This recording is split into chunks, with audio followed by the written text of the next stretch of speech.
বিসমিল্লাহির রহমানির রহিম। প্রিয় দেশবাসী, আসসালামু আলাইকুম। অত্যন্ত পরিতাপের বিষয় হলো এমন কোনো ঘটনা ঘটে যা অত্যন্ত বেদনাদায়ক। কিছু মহল এই আন্দোলনের সুযোগটা নিয়ে অনাকাঙ্ক্ষিত উচ্চাবিলাস চরিতার্থ করার সুযোগ নিয়ে সন্ত্রাসী কর্মকাণ্ডে লিপ্ত হয়।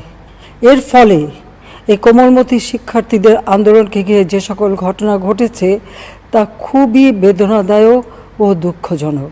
হয়তো কতগুলি মূল্যবান জীবন ঝরে গেল। অবশেষে ভারতের দিল্লি থেকে প্রকাশ্যে এসে অতীতের ভুলের জন্য ক্ষমা চেয়ে এবার জাতির উদ্দেশ্যে যা বললেন সাবেক প্রধানমন্ত্রী শেখ হাসিনা। দীর্ঘ 15 বছর একটানা শাসন করা দল আওয়ামী লীগ 5 অগাস্টের পর থেকে সেই দলটির অস্তিত্ব হুমকির মুখে পড়ে। কিন্তু এখন নানা ষড়যন্ত্রের পেঁচে পড়ে সেই দলটির অস্তিত্ব আজ একেবারে নিশ্চিহ্ন হওয়ার পথে। তাই এবার ভারতের দিল্লি থেকে অতীতের ভুলের জন্য ক্ষমা চেয়ে জাতির উদ্দেশ্যে যা বললেন এবার সাবেক প্রধানমন্ত্রী শেখ হাসিনা।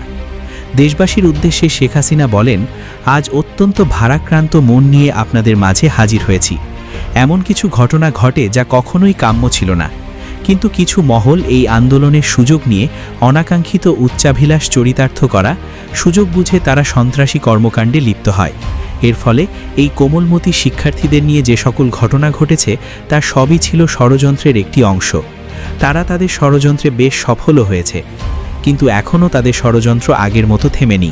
তারা আবারও আওয়ামী লীগকে ঢাল হিসেবে ব্যবহার করে তাদের স্বার্থ আদায় করে আওয়ামী লীগকে নিশ্চিহ্ন করতে তারা মরিয়া হয়ে উঠেছে এবং তারা দেশবাসীকে আওয়ামী লীগ সম্পর্কে ভুল বোঝাচ্ছে।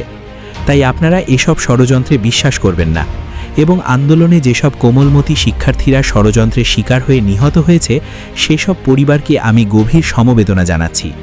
আপনাদের সান্ত্বনা দেওয়ার মতো আমার কোনো ভাষা জানা নেই। এসব ছিল ইউনূসের মেটিকুলাস ডিজাইন, তাই আপনারা এসব ষড়যন্ত্রে বিশ্বাস করবেন না।